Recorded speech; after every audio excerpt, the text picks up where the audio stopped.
पहले Hamas chief Ismail हानिया को Tehran में उड़ाया गया, अब याह्या सिनवार मारा गया। हमास की कमर टूट चुकी है। इस बीच इजरायल ने हिजबुल्लाह के 45 लड़ाकों को मारने का दावा किया है।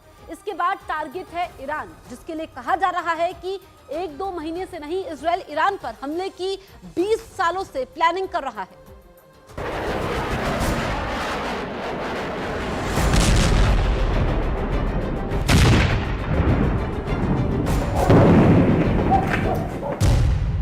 लेबनान अल-नवा, जिनकी ये स्कूटी है वो इस स्कूटी पे सड़कों के चक्कर लगाते थे और ये वह गाड़ी है जो सड़कों पे चलती थी, लेकिन आज जो है हर चीज़ यहाँ पे राख में तब्दील हुई है।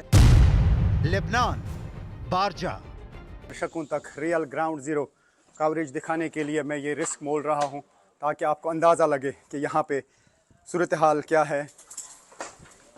तो ये गिर रहा है, लेबनान बिंट जेबिल,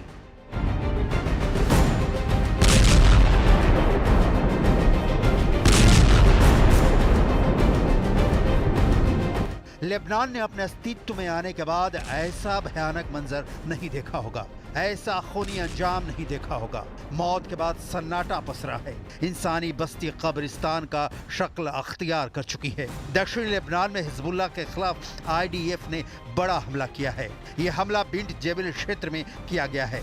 इस हमले में हिजबुल्लाह के एक बटालियन कमांडर के मारे जाने की खबर है। इजराइल की तरफ से हिजबुल्लाह के 150 ठिकानों पर टारगेट किया गया। इजराइल के इस सीरियल स्ट्राइक में हिजबुल्लाह का बटालियन कमांडर हुसैन मोहम्मद अवाडा समेत 45 से ज्यादा हिजबुल्लाह के लड़ाके मारे गए हैं। हमले में शहर के मेयर की मौत हो गई है। कई इमारतें मलबे के ढेर में तब्दील हो गई हैं। इसराइल किसी की नहीं सुन रहा है, अमेरिका की भी नहीं जो उसे हर संभव मदद फराहम कर रहा है, यूनाइटेड नेशंस की भी नहीं। इसराइल लगातार सिविलियन इलाकों में अटैक्स कर रहा है और दलील ये दे रहा है कि इन इलाकों में हिजबुल्लाह के लोग हैं। इसराइल की इस बमबारी से जो तबाही हुई है वो इन तस्वीरों में साफ झलक रही है। इजराइल डिफेंस फोर्स ने लेबनान की नसों में इतना बारूद भर दिया है कि मौत और मातम मुल्क की तकदीर बन गई है। लेबनान से लगातार रोंगटे खड़े कर देने वाली तस्वीरें आ रही हैं। इजराइल के बमबारी में हुए नुकसान के बेहद डराने वाली तस्वीरें हैं। लेबनान तबाही के दौर से गुजर रहा है। सारी सुविधाएं चौपट हो चुकी हैं, सारी व्यवस्थाएं जंग ने धराशायी कर दी हैं। इजराइल का मैसेज क्लियर है। इसलिए एक साथ इजराइल कितने फ्रंट पर जंग लड़ रहा है पहले इसे देख लीजिए, क्योंकि इस तबाही और बर्बादी के बावजूद इजराइल का फाइनल अटैक अभी बाकी है जो ईरान के खिलाफ हो सकता है।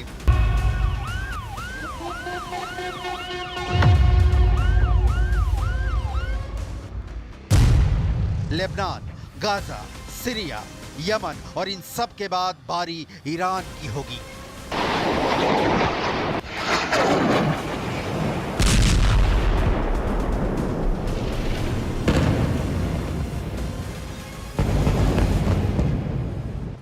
गाजा पट्टी में इजरायली मिलिट्री का ऑपरेशन जारी है। हमास के लड़ाकों के खिलाफ लगातार इजराइल की सेना हमले कर रही है। गाजा के आसमान से उठता धुआं का यह गुब्बार इस बात की तस्दीक कर रहा है कि कैसे इजराइल की सेना हमास के लड़ाकों के खिलाफ तेजी से अपने अभियान को आगे बढ़ा रही है।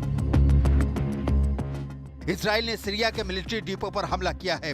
सीरिया के मिलिट्री ऑफिशियल से मिली जानकारी के मुताबिक यह हमला समुद्र के रास्ते किया गया है, जिसमें लटाकिया शहर के मिलिट्री डिपो को टारगेट किया गया। तमाम कयासों के बावजूद इजराइल ईरान पर हमले नहीं कर रहा है। युद्ध एक्सपर्ट ये आशंका जता रहे हैं कि इजराइल किसी और रणनीति पर काम कर रहा है। संभवतः इजराइल ईरान पर हमले से पहले ईरान के प्रॉक्सी हमास, हिजबुल्लाह और हुती को पूरी तरह से बर्बाद कर देना चाहता है। हालांकि ये काम इतना आसान भी नहीं है, लेकिन इजराइल जिस तरह से अटैकिंग मूड में दिख रहा है, ये काम उसके लिए ज्यादा मुश्किल भी नहीं।